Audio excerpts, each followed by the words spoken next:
Hello সবাই, আসসালামু আলাইকুম। আশা করি আপনারা সবাই ভালো আছেন। আলহামদুলিল্লাহ, আল্লাহর রহমতে আমিও ভালো আছি। এই ভিডিওটা হচ্ছে ঈদের দুদিন পরের ভিডিও। ব্যস্ততার কারণে ভিডিওটা এডিটও করতে পারিনি আর ছাড়তেও পারিনি। যেহেতু জুন মাসের 30 তারিখে আমার এইচএসসি পরীক্ষা, তাই জন্য তো একটু ব্যস্ততার মধ্যেই আছি। ঈদের আগের দিন মানে চাঁদ রাতের দিন আমরা গ্রামে চলে গিয়েছিলাম আমার মামার বাসায়। সো এবারকে আমরা আমার মামাদের বাসায় ঈদটা পালন করেছি। ঈদের দিন আর তেমন কোথাও যাওয়া হয় নাই।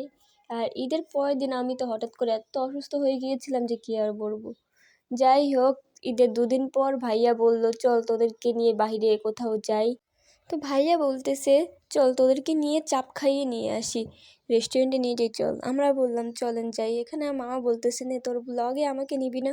পরে বললাম আসো। মামার দিকে ক্যামেরা ধরতে ধরতে মামা এত শরম পেয়েছিল যে আপনারা দেখেই বুঝতে পারছেন। আর এখান দিয়ে আমরা ভিডিও করতে করতে দেখেন আমাদের খাবারও এসে পড়েছে। এই যে মাসালা চাপ আর রান রুটি অর্ডার দিয়েছিল। চাপটা অনেক মজার ছিল, অনেক মশলাদার আর স্পাইসি একটা চাপ ছিল। যাই হোক, আমার থেকে অনেক ভালো লেগেছে। 2-3 দিন যাবৎ অসুস্থ থাকার পরে এরকম মশলাদার স্পাইসি চাপ কার না খেতে ভালো লাগবে আপনারাই বলুন তো। এটা খাওয়ার পরে তো আমার মনে হচ্ছিল আমার মুখের স্বাদটা আবার ফিরে আসছে। 2-3 দিন অসুস্থ থাকার কারণে আমি তো তেমন কিছু খেতে পারতেছিলাম না, বাট এটা খাওয়ার পরে আমার কাছে অনেক ভালো লেগেছে, একটু স্পাইসি স্পাইসি মশলাদার। সো দেখতেই পাচ্তেছেন এখানে সবাই খাওয়া শুরু করে দিয়েছে। এখানে আমরা সবাই অনেক মজা করতেছিলাম। আসলেই ফ্যামিলির সাথে কাটানোর টাইম বেস্ট টাইমের মধ্যে একটা টাইম হয়। যাই হোক, আমরা ওদের চাপ খাওয়া শেষ হয়ে যাওয়ার পরে আমরা আবার এখান থেকে চা অর্ডার করে দিয়েছিল ভাইয়া। তো চা এসে পড়েছে। চা খেতে খেতে এখন আমরা সবাই মিলে আড্ডা দিতেছি।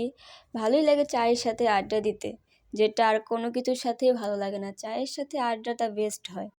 আর যদি আপনি হয়ে থাকেন এক্সট্রা লেভেলের চাখর, তাহলে তো ব্যাপারটা পুরো জমে ক্ষীর। আর এখানে আমি আর আমার মামি মিলে চা দিয়ে চেস করতেছিলাম, আর আমি মনে মনে ভাবতেছিলাম 1 কাপ চায়ে আমি থাক আর বললামই না।